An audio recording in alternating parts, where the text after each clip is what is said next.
السلام علیکم ورحمۃ اللہ وبرکاتہ۔ الحمدللہ والصلاۃ والسلام علی رسول اللہ، اما بعد۔ محترم ساتھیوں اور دینی بھائیوں، آج بہت ہی مختصر انداز میں جو بات آپ کو بتانا چاہتا ہوں وہ ہے مہمان نوازی کے تعلق سے، اور کیسے اس کی مہمان نوازی کی جائے۔ اس سلسلے میں ایک آپ کو حدیث سنانا چاہتا ہوں کہ نبی کریم صلی اللہ علیہ وسلم نے مہمان نوازی کے تعلق سے کیا فرمایا۔ مسلم شریف کی روایت میں اللہ کے نبی صلی اللہ علیہ وسلم نے فرمایا، من کان یؤمن باللہ والیوم الآخر فلیکرم ضیفہ، جو اللہ اور یوم آخرت پر ایمان رکھتا ہے اسے چاہیے کہ وہ مہمان کی عزت کرے۔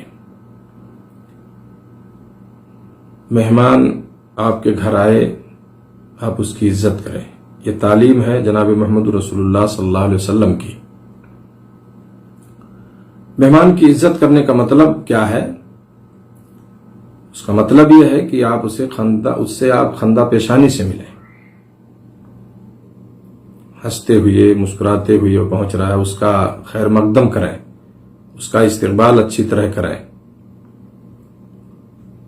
اہلاً و سہلاً یا خوش آمدید، یا اسی طرح سے جو بھی اچھے الفاظ آپ استعمال کر سکتے ہیں، یا یہ بہت اچھا آپ کا آنا مبارک ہو، بڑی خوشی ہوئی آپ آئے، اس طرح سے آپ اس کا خیر مقدم کریں، اور اپنی طاقت کے مطابق جو ہے اس کی مہمان نوازی کریں آپ، جیسا کہ بعض علماء نے اس کو ذکر کیا۔ پہلے روز اس کی خوب تواضع کی جائے، اچھی طرح سے آپ اس کی تواضع کریں۔ البتہ دوسرے اور تیسرے دن معمول کے مطابق جو بھی ماحضر جو میسر ہے آپ اسے پیش کریں اس کے لیے۔ اسی لیے مہمان کو تاکید کی گئی ہے کہ وہ کسی کے گھر 3 دن سے زیادہ قیام نہ کرے، 3 دن سے زیادہ وہ نہ ٹھہرے، کیونکہ ایسی صورت میں یہ امکان ہے اس بات کا کہ میزبان کو، جس کے گھر وہ رکا ہوا ہے وہ میزبان ہوا، تکلیف ہو، اس کی مہمان نوازی میں کچھ اسے پریشانی اٹھانی پڑے۔ آدمی کا وقت ہمیشہ ایک طرح نہیں ہوتا، آج جیب میں کچھ پیسہ کل نہیں ہو سکتا ہے، تو بیچارہ مقروض ہو جائے، اس کی وجہ سے قرض لینا پڑے اور پریشان ہونا پڑے، تو مہمان کو بھی ان چیزوں کی رعایت کرنی چاہیے۔ یہ سارا اصول میرے دوستو اس اسلام میں، ہمارے اس دین میں ساری باتیں ہمیں بتائی گئی۔ مہمان نوازی جو ہے یہ حسن سلوک ہی کی ایک صورت ہے، اچھا برتاؤ، سمجھ رہے ہیں، اچھا اخلاق، حسن سلوک، رشتہ داروں کے ساتھ صلہ رحمی اور حسن سلوک کی تاکید ہے کہ آپ رشتہ داروں کے ساتھ اچھا سلوک کریں، صلہ رحمی کریں۔ آپ اگر ایک دوست یا رشتہ دار گھر آ جائے اور اسے آپ کے یہاں رکنا پڑے، قیام کرنا پڑے، تو گھر میں آئے ہوئے اس رشتہ دار کا احترام اور اس کی انسانی ضروریات کا اہتمام نہ کیا جائے تو ظاہر سی بات ہے کہ یہ حسن سلوک کے منافی یہ طرز عمل ہوگا۔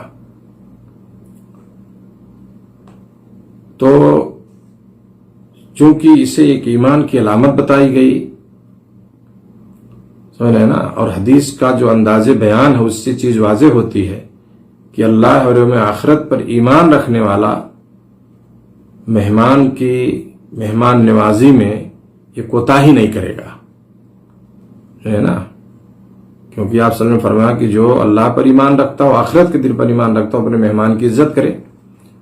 تو اگر اللہ پر اس کا ایمان ہے، آخرت کے دن پہ ایمان ہے، تو مہمان کی مہمان نوازی میں وہ کوتاہی نہیں کرے گا وہ، اور اگر کوئی کوتاہی کرتا ہے تو گویا اس کے ایمان کی کمزوری ہے یہ۔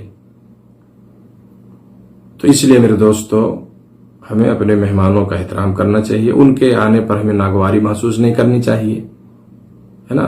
دیکھا جاتا ہے اور یہ چیزیں ہیں، انسانی فطرت ہے، آدمی کیا ہے نا، بہت ساری چیزوں سے ناگوار گزرتی ہیں کہ ایسا ہونا نہیں چاہیے.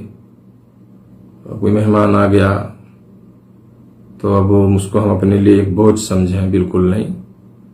وہ سمجھیے کہ وہ ایک برکت کی چیز ہے. آپ کے گھر میں وہ آیا ہے تو آپ سے جو ہو سکے، جس طرح جو میسر ہے، آپ اس کی عزت کریں، آپ اس کی مہمان نوازی کریں. یہ تعلیم ہمیں دی گئی ہے، ہم مسلمان ہیں. یہ حسن سلوک کی علامت ہے یہ کہ آپ اچھا سلوک کر رہے ہیں، اچھا برتاؤ کر رہے ہیں. تو ہمیں اس کو اپنے لیے بوجھ کبھی نہیں محسوس کرنا چاہیے، بلکہ ہمیں خوش ہونا چاہیے کہ اگر مہمان آیا تو الحمدللہ بڑی خوشی کی بات ہے.